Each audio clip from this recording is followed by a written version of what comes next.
इस वीडियो में आपको बताऊंगा कि शिमला से सांगला आप कैसे पहुंचेंगे। शिमला से निकलने के बाद कुफरी के पास यहाँ पर आप नाश्ता कर सकते हैं और फिर आगे के सफ़र पे निकल सकते हैं। मेरा मानना है यदि आप दिल्ली से रात को निकलेंगे तो सुबह आप शिमला पहुंच जाते हैं, और शिमला से अगर डायरेक्ट आप सांगला निकलोगे तो रास्ता बहुत लंबा हो जाता है। उससे बेटर है आप पहले एक फागू वैली में स्टे कर लें और स्टे करने के बाद अगले दिन ब्रेकफास्ट कर कर सुबह सुबह सांगला के लिए निकल जाएं। टूर को हेक्टिक ना बनाएं, इसलिए एक स्टे ले लें। अगर फैमिली के साथ हैं तो ज़रूर लें। ये आप देख रहे हैं फागू वैली। फागू वैली बहुत सुंदर है। जब आप शिमला से आएंगे तो कुफरी पड़ेगा और नारकंडा। मेरा मानना है आप इन जगह को ना देखें, क्योंकि अगर आप यहाँ पर देखेंगे तो आपको लेट हो जाएगा। अगर आप फागू रुक रहे हैं तो इन सबको देख कर आएँ। अगर आप अकेले हैं या 2 जने हैं तो भी आप बजट में टूर करना चाहते हैं तो भी बड़ा आसान है। शिमला से सांगला के लिए हिमाचल रोडवेज की बस जाती रहती है। आप वहाँ से बस पकड़ लें, वो इकोनॉमिकल भी है और बस में भी वही मज़ा आने वाला है जो गाड़ी में आता है। दिल्ली से हिमाचल रोडवेज की वॉल्वो फागू के लिए और रामपुर के लिए आराम से मिल जाती है और वो सवेरे रामपुर पहुँचती है। रामपुर पहुंचकर आप रामपुर पैलेस देख सकते हैं। पैलेस छोटा सा है, और क्योंकि आप अगर इसकी तुलना आमेर के किले से करोगे तो वो संभव नहीं है। पहाड़ी महल छोटे होते हैं लेकिन बहुत सुंदर है, आप उसे देख लें। आप 1 घंटे में आराम से इसको देख सकते हैं।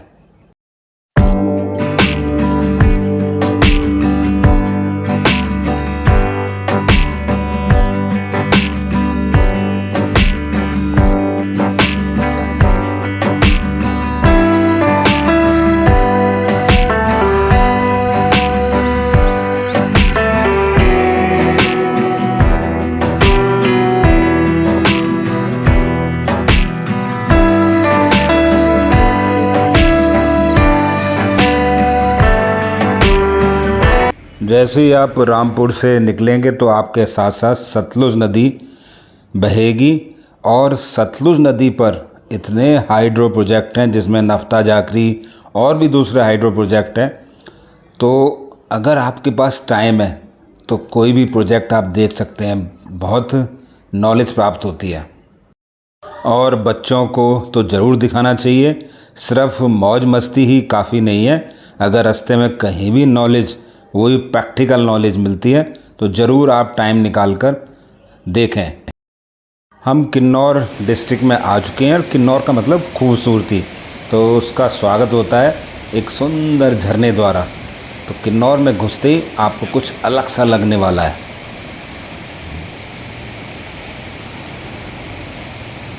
अब आपके साथ सतलुज नदी साथ साथ चलती जाएगी। तो सड़क तो चौड़ी है, लेकिन एक तरफ सतलुज नदी काफ़ी गहराई में बहती है, और जगह जगह चट्टान काट कर जो रास्ता बनाया गया है वो तो देखने लायक है। बड़ा अद्भुत लगता है, बड़ा अच्छा लगता है। ये आप देख रहे हैं, ये चट्टान को काट के एक रास्ता बनाया गया है, इसी के नीचे गाड़ियाँ जाती हैं, और ऐसे पता नहीं कितने रास्ते आपको पड़ने वाले हैं। जितने भी हाइड्रो प्रोजेक्ट सतलुज नदी पर हैं उनमें कुछ ना कुछ खूबी है, इसलिए मौका लगे तो एक प्रोजेक्ट ज़रूर देखें।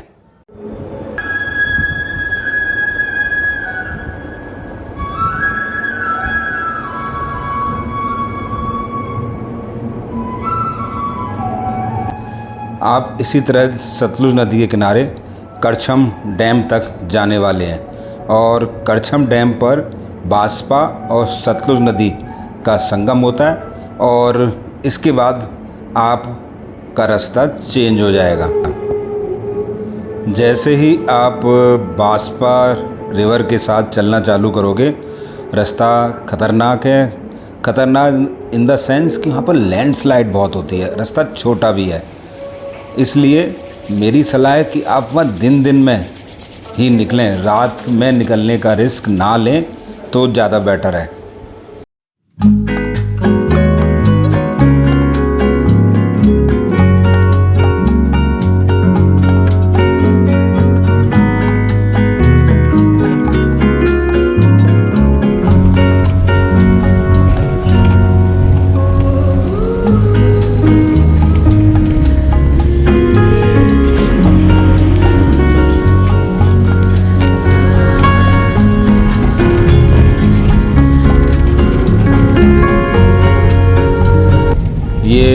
जो आप देख रहे हैं करछम डैम, और यहीं बासपा सतलुज से मिलती है और यहीं से बासपा वैली या सांगला वैली स्टार्ट हो जाएगी।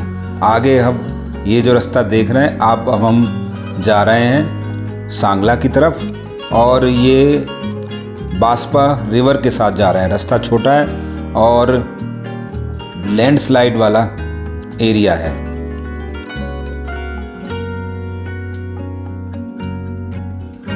करछम से करीब 18 किलोमीटर दूर सांगला है।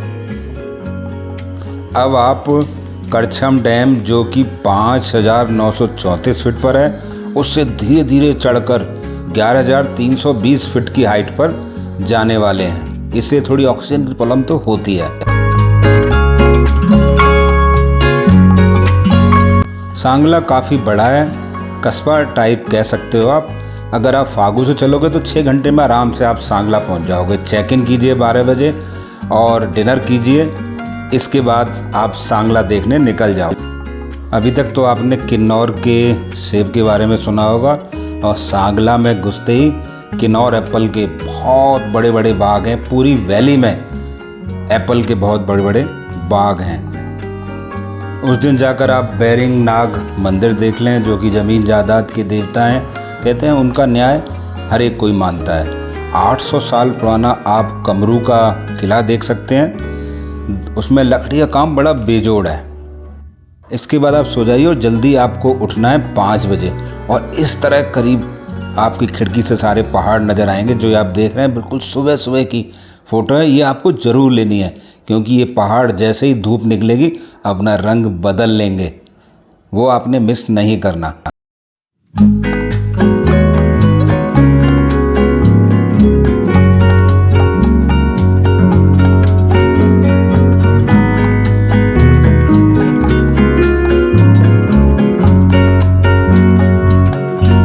बाद आपने फ़ोटोग्राफी करनी है जब सूरज ऊपर आ जाए, करीब 6:30-7 बजे, जब ये पहाड़ कुछ इस तरह से दिखाई देते हैं और वैली बहुत ही सुंदर लगती है, तो उसे देखना ना भूलें। वहाँ पर लेट उठकर इस अद्भुत नज़ारे को ना खोएं।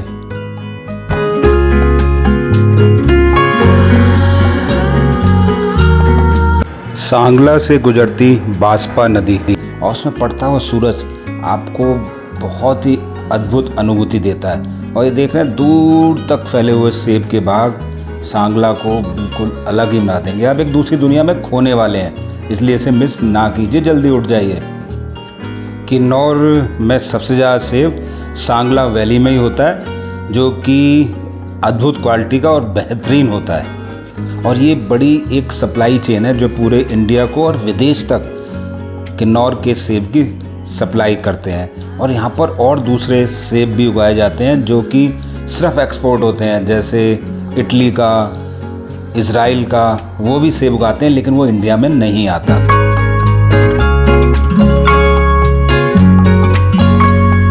हम जहाँ रुके उनके मालिक प्यारे मोहन जी, उन्होंने हमें विस्तृत रूप से सेब की क्वालिटी के बारे में और जो चीज़ें वो पैदा करते हैं उन सभी के बारे में बहुत अच्छे से बताया। मैं तो कहता हूँ आप उनके होटल में ही रुकिए, बहुत ही अच्छा एक्सप्लेन करते हैं और आपको सेबों के बाग को नज़दीक से देखने का भी मौका मिल जाएगा। होटल का नाम मैं अभी मेंशन कर दूंगा। सांगला एक मसालों की भी बहुत अच्छी मार्केट है, आप वहाँ से मसाले भी खरीद सकते हैं। एक पूरा बाज़ार है, हर एक चीज़ यहाँ पर आपको उपलब्ध है, आगे कहीं मिलने वाली नहीं है। जो कुछ खरीदना है यहीं खरीद लें। ये सेब का बाग हमारे होटल के पीछे ही था और करीब 100 एकड़ में ये बाग था, और उसी में खुमानी, अखरोट और सभी फलों के वृक्ष भी लगे हुए थे। अभी बहुत छोटे छोटे सेब थे, ये करीब सितंबर में जाके बड़े हो जाते हैं। काला जीरा और सब्जियां भी इन्होंने उगाई हुई थी, उन्हीं सब्जियों को ये अपने होटल में यूज़ करते हैं, इसलिए आप स्टे तो इनके होटल में ही करें। इसके आसपास 3 गांव हैं, उन्हें आप मैनेज करके देख लें तो बड़ा आनंद देने वाला है। पहला है सौंग गांव, जो कि काले जीरे के लिए फेमस है। इसके बाद चासू, जहां पत्थर की स्लेट बहुत मिलती है और उसी से गांव की छतें बनाई जाती हैं। वैसे आजकल ट्रेंड हो रहा है चेंज हो रहा है कि पक्की छतें भी बनने लग गई हैं, लेकिन वो गांव इसलिए भी फेमस है। अगर आप और ज़्यादा सभी प्रकार के फलों के बाग देखना चाहते हैं तो मात्र 7 किलोमीटर गाड़ी से आप जा सकते हैं बटसेरी गांव, और पैदल भी जा सकते हैं आप, लेकिन लकड़ी का पुल पार करना पड़ेगा, बड़ा सुंदर पुल है। तो उस गांव में जाके आप आराम से फलों के सारे वृक्ष देखिए, जानकारी प्राप्त कीजिए, आपको बड़ा आनंद आने वाला है। ये जब ही संभव है जब आप 1 बजे तक सांगला पहुंच जाएं। और चेरी के बाग के अंदर, और मैं आपको बिल्कुल नेचुरल चेरी जो पेड़ पे होती है, पहले उसे मैं तोड़ूंगा और फिर मैं उसे खाऊंगा। बहुत ही टेस्टी है, बहुत ही बढ़िया है। ब्रोकली, ब्रोकली, यस, ये ब्रोकली, ये हरा रहेगा तो आप सोचो इसमें ये कितना कलरफुल हो जाएगा, ऐसा लगेगा ये क्या हो रहा है।